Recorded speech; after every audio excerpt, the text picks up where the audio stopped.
의사가 사망 선고를 이렇게 내리지 않습니까? 뭐 누구님 몇 월 며칠 몇 시 몇 분에 사망하셨습니다.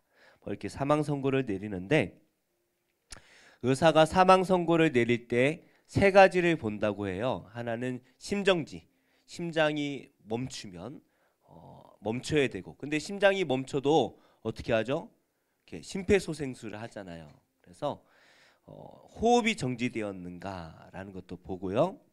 이제 마지막 세 번째가 동공 반응 상실. 그러니까 빛을 이렇게 눈 이렇게 해가지고 이렇게 라이트를 비춰가지고 동공이 움직이나 안 움직이나 이게 최소한의 신체 반응이죠. 그래서 이 세 가지가 다 없을 때에 이제 사형 선고를 내린다, 사망 선고를 내린다라고 합니다. 그런데 생각을 해보면 우리가 숨을 쉰다고 해서 다 살아있는 게 아닌 것 같아요.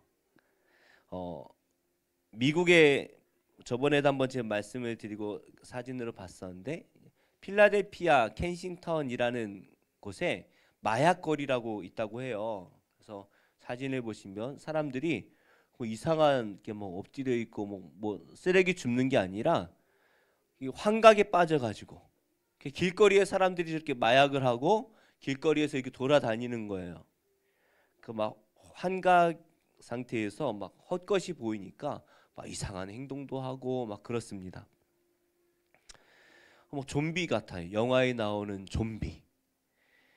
사람들이 막 비틀거리고 마약에 취해 있고, 그런데 이 모습을 보면 살아있다라고 말할 수 있을까요? 의학적으로는 심장이 뛰고 숨을 쉬고 있고 동공이 좀 이상하긴 해도 반응을 해요. 몸은 살아있는데 영혼이 죽은 거죠. 참 안타까워요. 어떻게 좀 이렇게 약물로 중독되면 약물로 좀 치료할 수 있는 것이 나으면 좋겠는데 참 그게 어렵죠. 도박과 술 중독에 빠져서 도무지 집 밖으로 나오지 않고 어두컴컴하게 컴퓨터, 스마트폰만 붙들고 살아가는 사람들이 엄청나게 많습니다. 그런 사람들을 볼 때 숨을 쉬고 있는데 그 영혼은 죽은 거죠. 살아있다라고 말할 수가 없는 것 같아요. 이처럼 생명과 죽음을 단순히 심장이 뛰는가, 호흡을 하는가, 동공이 반응하는가 라는 이 육체의 기준만 가지고 이 사람이 살았다 죽었다라고 말할 수가 없는 것 같아요. 왜냐하면 우리는 영적인 존재이기 때문이죠. 어떤 분은 몸에 암을 가지고 항암 치료를 받고 계신데도 너무나 기쁘게 사는 분이 계셔요. 제가 아는 어떤 분은 몸에 세 종류의 암을 가지고 계신데 계속 이제 의사가 표적 관찰을 하면서 커지지 않도록 이제 관찰을 하고 있는 거예요. 근데 수술했는데도 없어지지 않고 10년 동안 그대로라는 거예요. 그래서 그분은 그거를 끌어안고 돌아다니면서 암 환자들을 모아놓고 찬양 사역을 하십니다. 또 어떤 분은 항암 치료를 수십 번, 몇 번인지 세지를 못하더라고요. 제가 이렇게 만났을 때에도 이미 20번 넘게 항암을 하셨고, 제가 사역을 하는 동안에도 이미 많이 거의 자주 하시더라고요, 항암을. 그렇게 많이 하셨어요. 그런데도 늘 예배를 사모하고 항상 웃으세요. 누가 말 안 하면 모자 벗지 않으면, 여자분인데 모자 벗지 않으면 암 환자라는 걸 모를 정도로 늘 밝게 웃고 계셔요. 또 어떤 분은 돌아가시기 전에 꼬탁꼬탁 하시면서도 애들아 나 먼저 천국 간다. 너희도 예수 잘 믿다가 천국에서 보자 하고 웃으면서 하나님 품으로 가시는 분들도 많으시죠. 또 그런가 하면 또 반대로 건강하세요. 어디 아픈 곳이 없어요. 늘 몸이 이상해가지고 병원에 가서 검진해 보면 멀쩡해요. 그런데도 늘 소화도 안 되고 잠도 못 자고 심장이 빨리 뛰는 것 같고 늘 불안하여 살아가는 분들도 많이 있습니다. 이분들이 하시는 말씀이 뭐예요? 내가 사는 게 아니에요. 목사님, 제가 사는 게 아니에요. 왜요? 이것도 문제고 저것도 문제고 제가 죽지 못해 삽니다. 그렇게 살아가는 분도 계시죠. 과연 이분들 가운데 누가 살아있는 분이라고 할 수가 있을까요? 우리가 어떠한 마음을 가지고 이 자리에 나왔든지 오늘 기쁨이 회복되고 살아서 돌아가기를 예수님의 이름으로 축복합니다. 네, 아멘 안 하신 분에겐 2배로 축복합니다. 예수님께서 사람들에게 버림받으셨죠. 버림받고 모욕을 받으시고 비난받고 조롱받고 사람들이 자기들의 왕으로 오신 예수님을 시기하여서 십자가에 못 박았습니다. 예수님이 얼마나 미웠는지 한밤중에 예수님을 긴급 체포했어요. 아주 그냥 007 작전처럼 예수님의 제자 중에 한 명을 포섭해가지고 밤중에 예수님을 잡아갔습니다. 밤늦게예요. 이 밤늦게 재판을 열어서 예수님의 꼬투리를 잡아가지고 기다렸다라는 듯이 예수님께 사형 선고를 내립니다. 새벽 6시가 되자마자 빌라도의 법정에 가서 예수님을 고발하고 또 사형 선고하고 사형을 집행하는 데까지 얼마나 많은 과정이 있습니까? 그 모든 것을 일사천리로 이게 막 번갯불에 콩 볶아 먹듯이 막 어떻게 되는지도 모르게 정신없이 해가지고 9시에 예수님을 골고다 언덕에 세웁니다. 이 시간상으로 보면요 거의 불가능해요. 왜냐하면 마가복음 말씀만 보면은 간단해 보이지만 또 다른 복음서 말씀을 보면 복잡해요. 재판정을 2번이나 법정을 2번이나 옮겨야 되죠. 그리고 빌라도의 법정에 또 섰다가 또 빌라도가 헤롯 왕에게 또 보내요. 그랬다가 다시 돌아와서 헤롯 왕과 빌라도가 대화를 하고 뭐 이런 복잡한 과정이 그리고 예수님을 채찍질하고 또 십자가에 짊어지고 골고다까지 올라가는 이 모든 것이 9시에 다 끝난다라는 건 시간상으로는 거의 불가능하죠. 그러니까 각 복음서마다 아마 저자들의 의도가 있지 않을까 싶지만 어찌되었든 이 모든 것이 아주 급하게 진행되었다라는 것은 분명합니다. 십자가에 달리면 어떻게 될까요? 우리는 뭐 예수님의 십자가를 흉내낸다고 나무에다가 그죠 밧줄로 이렇게 묶지만 진짜 흉내내고 싶으면 못을 박아야 되죠. 여기다 박는 것도 아니고 여기다 박아야 찢어지지가 않아요. 여기다 박으면 찢어지니까. 몸이 얼마나 무거워요. 그래서 이 몸이 체중이 막 실려서 밑으로 떨어지니까 팔이 6인치 정도 한 15cm 정도 늘어난대요. 쭉 처지니까 어깨는 다 탈골이 되고 그리고 이제 그 몸을 지탱하기 위해 발목에도 이제 못을 박는 이유가 떨어지지 않게 하기 위해서 뭐 여러 가지로 힘든 시간이죠. 그래서 의학적으로 예수님께서 어떻게 돌아가셨을까를 이제 의학적으로 추론해서 이제 신문에 올린 분의 글을 보기도 했지만 뭐 그것까지 전문적으로 우리가 생각하지 않더라도 뭐 이것이 뭐 폐가 어떻게 돼서 숨을 못 쉬어서 심장이 정지되고 뭐 이런 뭐 복잡하게 생각하지 않더라도 상상 이상의 고통을 받으셨을 것이다 라는 것은 분명하죠. 그래서 이 로마 사람들이 가장 잔인하고 저주스러운 누가 봐도 끔찍한 형벌을 개발해서 만든 게 십자가의 형벌인데요. 그래서 이 형벌을 7번 완전한 숫자잖아요. 7번씩 7번 죽는 49번 죽는 고통이다라고 말을 한답니다. 그만큼 힘든 거예요. 그러니까 우리가 무엇을 상상하든 그 이상의 고통이 있는 것이 바로 십자가의 고통이다라는 것이죠. 그렇게 예수님은 9시에 십자가에 달리셨고 오후 3시까지 십자가에 달려 계셨습니다. 예수님도 육신을 입고 오셨어요. 우리와 똑같은 육신입니다. 아픔을 똑같이 느끼고 똑같이 배고프고 똑같이 피곤하신 몸을 가지고 계셔요. 인간이 버틸 수 없는 이 십자가의 형벌을 받고 계십니다. 그런데 예수님의 이 육신의 고통보다 더 힘든 일이 있다라는 거예요. 그게 뭡니까? 예수님이 지금 하나님 아버지께 버림을 받으셨다라는 거예요. 십자가에서 하나님 아버지, 우리가 기도하면 하나님이 어떻게 해요? 도와주셔야 되잖아요. 예수님께서는 언제나 기도하셨습니다. 큰 사역을 앞두고 기도하셨고, 또 사람들이 몰려와서 예수님 왕으로 삼으려 할 때도 예수님이 그 자리를 피해서 기도의 자리로 가세요. 항상 늘 하나님과 만나는 그 기도의 시간을 예수님 늘 가지셨는데, 우리도 그렇잖아요. 아무리 힘들어도 하나님이 우리와 함께 하시면 힘을 얻을 수가 있잖아요. 근데 지금 예수님은 어때요? 하나님이 힘을 주시는 것이 아니라 버리셨다라는 거예요. 그냥 버리십니까? 우리 모든 인류가 받을 진노의 형벌을 지금 예수님께 이 한순간에 온 인류의 죄의 형벌을 다 쏟아 붓고 계시다라는 것이죠. 우리가 지난 신년 축복 대성회 때 3일째 나누었던 말씀이 있어요. 우리에게 가장 큰 복이 뭡니까? 하나님이 함께 하시는 복이 우리의 가장 큰 복인 줄 믿습니다. 세상이 다 무너져도 하나님만 우리와 함께 하시면 우리는 살 수가 있어요. 걱정이 없어요. 암탉이 병아리를 어떻게 해요? 막 고양이나 막 이런 막 짐승들이 병아리를 노릴 때 암탉이 날개를 펴서 병아리를 모읍니다. 그 날개 아래 들어가면 암탉이 죽지 않는 이상 병아리들은 안전해요.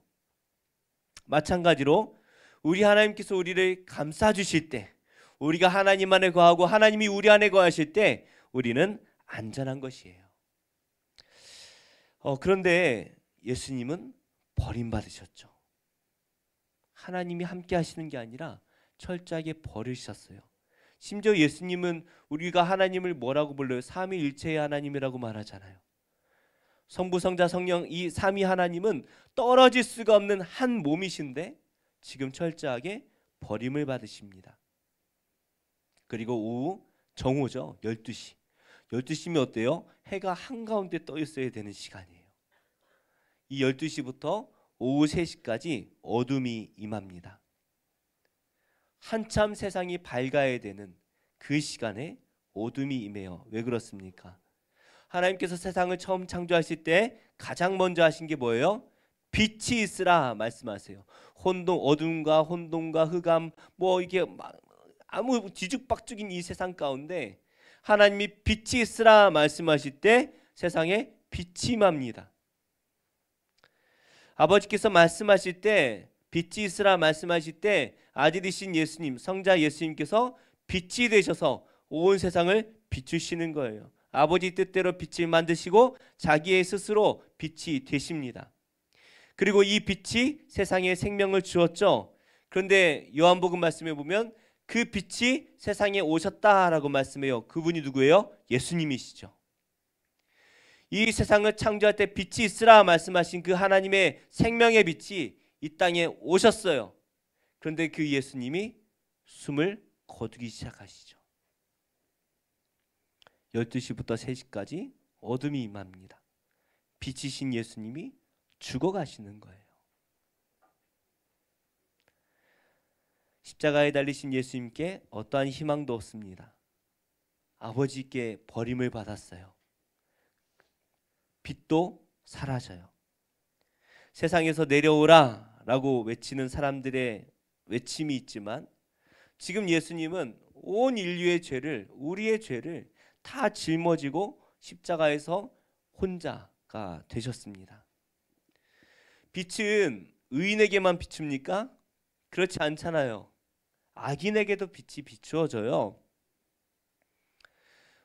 만약에 교회 이 세상에서 예수님 믿는 사람에게만 빛이 비친다면 세상이 돌아가겠습니까? 그럴 수가 없잖아요. 그런데 악인에게까지도 비추어 주던 그 빛도 사라졌습니다. 예수님은 철저히 혼자가 되셨죠. 3시쯤 되었을 때 예수님께서 마지막으로 크게 소리를 지르십니다. 우리 34절 함께 읽어볼까요? 시작. 그 시에 예수께서 크게 소리 지르시되 엘리 엘리 라마 사박다니 하시니 이를 번역하면 나의 하나님 나의 하나님 어찌하여 나를 버리셨나이까 하는 뜻이라. 지금 예수님이 아버지라고도 부르지 못하고 나의 하나님 나의 하나님 어찌하여 나를 버리셨습니까? 라고 부르짖고 계신 거예요.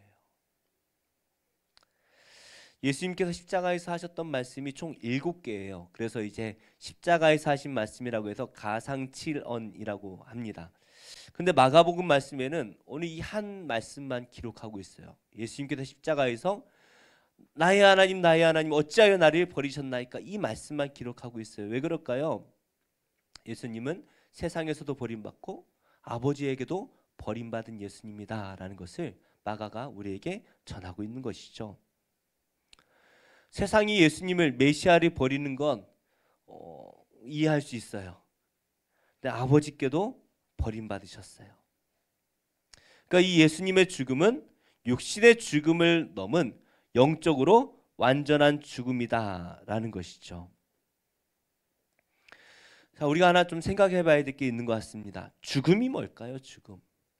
어떤 사람들은 죽음의 끝이다. 과학자들은 그렇게 말하죠. 생체 반응. 그래서 심장이 멈추고 호흡이 멈추고 동공이 움직이지 않으면 죽은 거다. 이렇게 정의를 내릴 거예요. 그리고 영혼이 없기 때문에 죽음의 끝이다 라고 말할 것입니다. 신학자들 가운데서도 어떤 분들은 예수님 믿는 사람은 천국 가지만 예수님 안 믿는 사람들은 영혼이 소멸된다. 영혼 소멸설이라고 말하는데 그 죽음의 끝이라는 거예요. 그럼 뭐 착하게 살 필요 뭐 있어요. 그죠? 죽음의 끝인데. 그러나 성경은 분명히 우리에게 영생에 대해서 말씀을 하고 있죠. 우리는 이 영생에 대해서 두 가지로 나누어 생각해야 됩니다. 먼저 예수님을 믿는 우리의 영생은 어떤 거예요? 영원한 생명이죠. 우리가 부활할 때 하나님의 생명으로 가득한 하나님 나라에서 우리가 영원토록 살아갈 줄로 믿습니다. 하나님 생명으로 가득한, 그래서 하나님의 영광의 보좌에서 생명수가 이렇게 흘러나와서 저 생명나무가 그 주위에 이렇게 살아나고 온 세상에 하나님의 생명의 빛이 구석구석 비추는 그런 하나님의 생명의 나라에서 우리가 영원히 살아갈 거예요. 이곳은 아픔도 없고 슬픔도 없고 죽음도 없습니다. 오직 하나님의 생명으로 충만한 곳이에요. 그런데 예수님을 믿지 않는 사람도 영원한 생명을 얻기는 얻는데 이거를 우리는 영생이라고 말하지 않고 영벌이라고 말해요. 그러니까 예수님을 믿는 사람은 영생을 얻지만 예수님을 믿지 않는 사람은 영벌을 받는 거예요.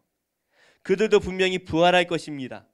그러나 그들은 하나님이 계시지 않는, 하나님의 생명이 완전히 끊겨버린 바로 지옥에서 영원히 살아가는 거예요. 무슨 말이에요?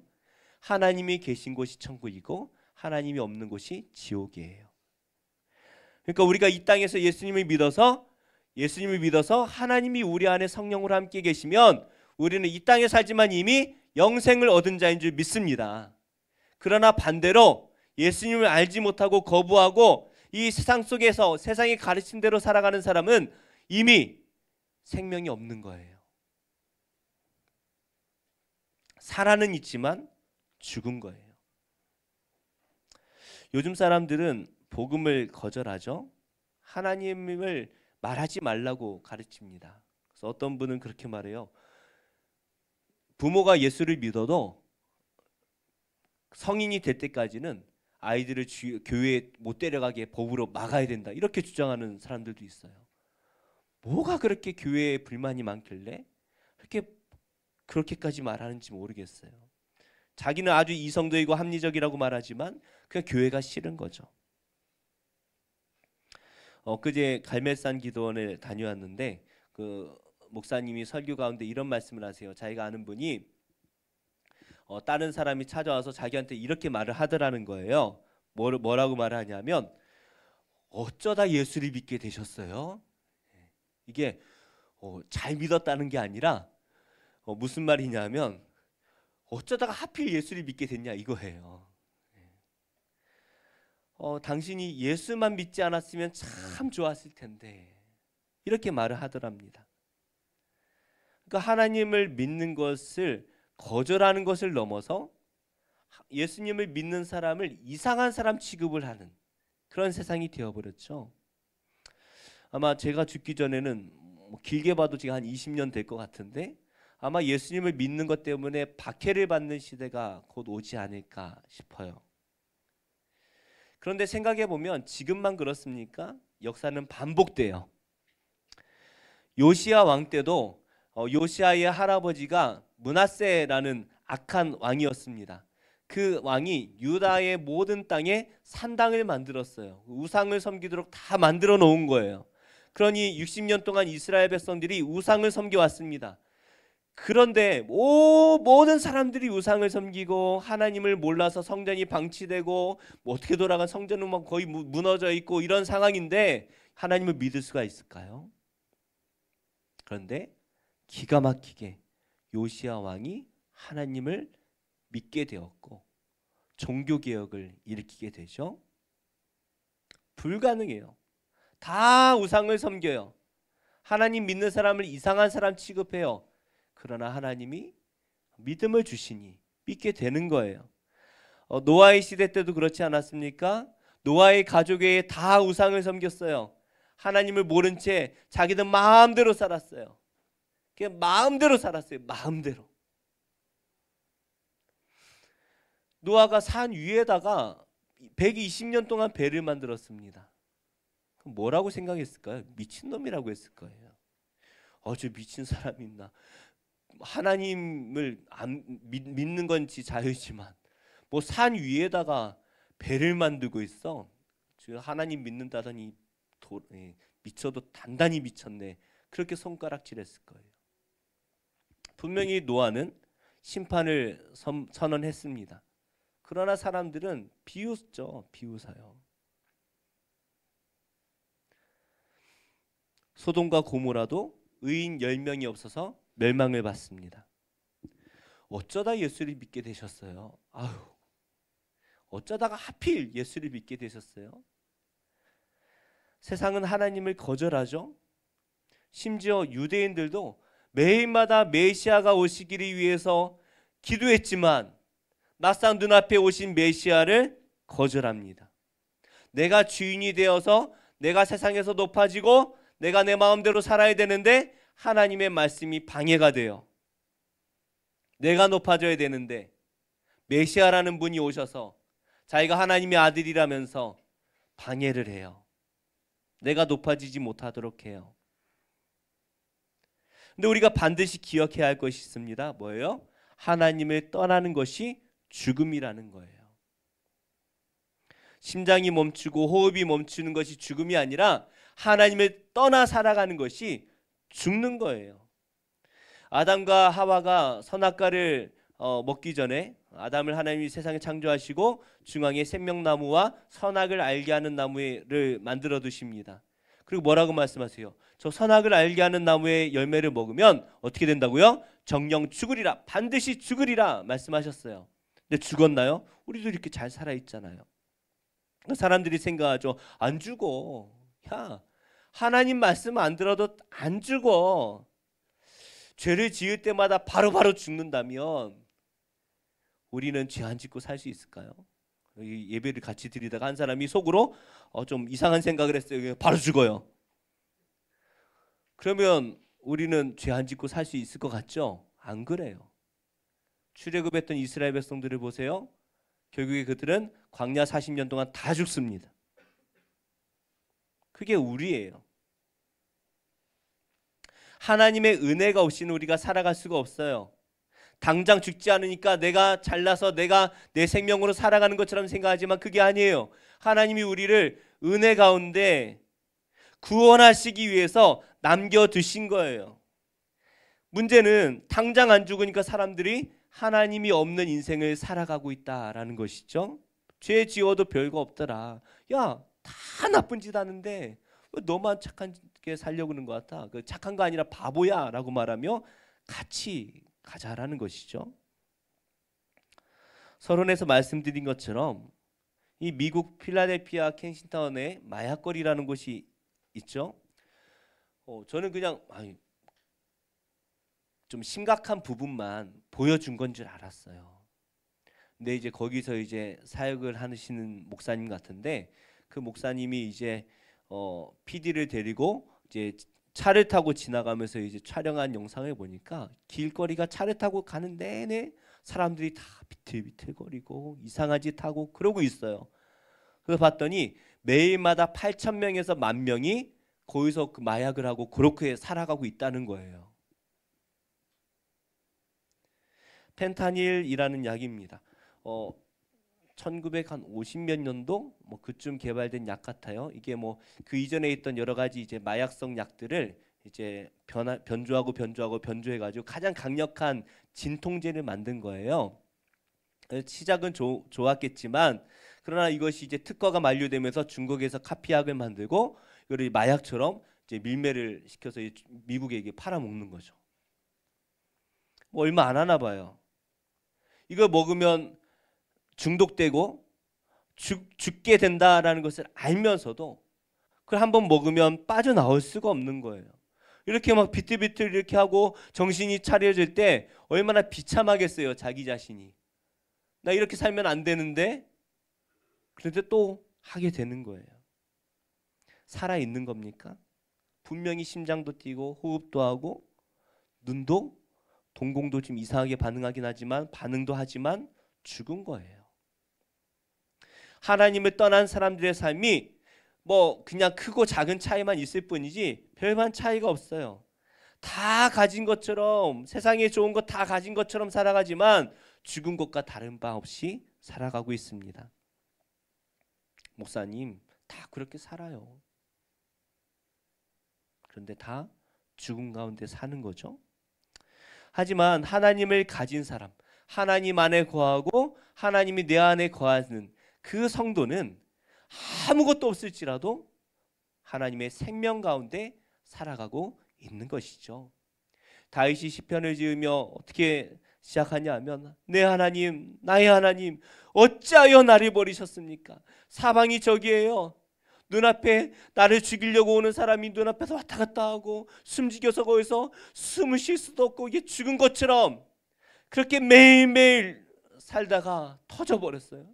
울부짖으면서 하나님, 나의 하나님, 어찌하여 나를 버리셨나이까? 라고 울부짖으며 기도하는데 기도하다 보니까 하나님이 내 안에 계신 거예요. 그래서 어떻게 기도합니까? 시편 23편 1절 읽어볼까요? 시작. 여호와는 나의 목자시니 내게 부족함이 없으리로다. 세상을 바라보면 죽은 것 같고 난 죽었어요 이미. 사망과 내가 한 걸음 차이밖에 없다는 거예요. 그런데 기도하다 보니까 하나님이 내 안에 계시니까 뭐라고 기도해요? 여호와가 나의 목자가 되시니 부족함이 없습니다. 다 가졌다라는 것이죠. 예수님께서 십자가에서 돌아가십니다. 멀리서 여인들이 그 돌아가시는 예수님을 바라보며 통곡했을 것 같아요. 나를 구원해 주신 메시아께서 돌아가실 때 망연자실했을 것입니다. 모든 것을 잃은 것처럼 슬퍼하고 있죠. 제자들은 두려워서 도망가기도 하고 또 제자들이 나중에는 집에 모여서 꽁꽁 숨어 있어요. 빛을 잃은 생명이 없는 예수님이 없는 우리의 삶이 바로 이렇습니다. 호흡은 하고 있지만 죽은 것 같아요. 삶에 소망이 없습니다. 맛있는 음식을 먹지만 도대체 이게 무슨 맛인지 모르겠고 재밌는 영화를 보고 있는데 아무 생각이 없어요. 머리에 들어오질 않아요. 분명히 잘 먹고 잘 잔 것 같은데 숨이 쉬어지지 않을 때도 있습니다. 살아있는데 산 것 같지가 않아요. 예수님이 없으니 나도 모르게 뭐 예수님을 모르니까 나도 모르게 왜 이러지? 왜 이러지? 그런데 예수님께서 부활하셨습니다. 제자들이 이 부활하신 예수님을 만날 때에 죽음을 두려워하지 않게 되죠. 감옥에 갇혀서 언제 죽을지 모르는 상황에서도 그들은 기뻐하며 찬양을 해요. 기뻐하며 찬양해요. 사람들이 미쳤어, 저 사람 이상해 라고 생각할지 몰라요. 그러나 기뻐하며 찬양할 때에 쇠고랑이 풀어져요. 예수님의 이름으로 고난받는 것을 오히려 즐거워했고 많은 성도들이 십자가에서 처형당하면서도 찬양하며 기도하며 순교했습니다. 어떻게 그럴 수가 있습니까? 하나님이 함께 하시니 영생이 그 안에 있기 때문에 육신의 생명은 잠시 죽을지라도 내 안에 영생이 있기에 내가 눈을 감았다 뜰 때 우리 주님 품에 있을 것을 확신하기 때문이죠. 예수님께서는 이러한 우리의 아픔과 고통을 모르시는 분이 아니죠. 예수님은 이미 십자가에서 죽음을 경험해 보셨습니다. 죄가 없는 분이시지만 세상이 그를 버리셨고 하나님께 버림받는 이 고난을 경험해 보셨어요. 그래서 예수님은 우리의 마음을 모르시는 분이 아니라 우리의 마음을 동정하시는 분이다. 우리의 마음을 잘 아신다는 거예요. 심지어 나도 내 마음이 어떤지 잘 모르겠는데 예수님은 너무나 잘 아세요. 너 네 안에 기쁨이 없고 뭐 하는 일마다 안 되고 사는데 죽은 것 같니? 네 안에 하나님이 없기 때문이야. 우리의 마음을 너무나 잘 아시기에 예수님은 제자들을 통하여 복음을 전하십니다. 주 예수를 믿으라. 그리하면 너와 내 집이 구원을 받으리라. 할렐루야. 예수님이 내 안에 계시면 내 안에 구원을 받아 영생이 생기는 것입니다. 삼덕공원에 전도하러 가면 참 어르신들이 이렇게 많이 앉아 계세요. 그런데 어르신들인데도 막 생기 있게 막 웃으면서 이렇게 하시는 분이 계신가 하면 그냥 무기력하게 앉아 계신 분들이 있습니다. 집에 있어봐야 할 거 없으니까 그 추운 날, 어제도 막 손이 시렵더라고요. 그런데도 이 추운 날 공원에 나와서 사람 구경이라도 하려고 나오신 것 같아요. 근데 어떤 분들은 뭐 돌아가셨나 싶어서 가까이 가지고 이렇게 자세히 보면 누워가지고 숨을 쉬고 계시고 그 추운 날 거기서 주무시는 분도 계셔요. 살아있지만 재미가 없는 거죠. 산 것 같지가 않은 거예요. 만약 지금 내가 죽지 못해 사는 분이 계시다면 오늘 예수님을 믿고 예수님을 마음에 영접해서 영생이 있기를 축복합니다. 우리는 예수님을 떠나면 죽을 수밖에 없어요. 왜요? 예수님 우리의 생명의 빛으로 오셨기 때문에. 예수님이 없으면 우리 어둠 가운데 살아가는 거예요. 늘 힘들 수밖에 없어요. 그러나 예수님을 마음에 모시면 영원한 생명이 우리에게 주어질 것이고 빛을 창조하신 그 빛 자체이신 생명의 빛이신 예수님께서 우리 안에 오셔서 우리의 기쁨을 회복해 주시고 우리에게 생명을 불어넣어 주시고 무엇보다 영원한 생명을 주실 때 세상이 줄 수 없는 참된 기쁨과 평안이 우리 안에 회복될 줄로 믿습니다. 오늘 이 시간 이곳에 계신 우리 모든 성도님들 또 말씀을 듣는 우리 모든 성도님들 위해 이 영원한 생명이 함께 하시기를 예수님의 이름으로 축복합니다. 우리 좀 말씀을 생각하면서 함께 이 찬양을 좀 불러볼까요? 주는 나의 라는 찬양인데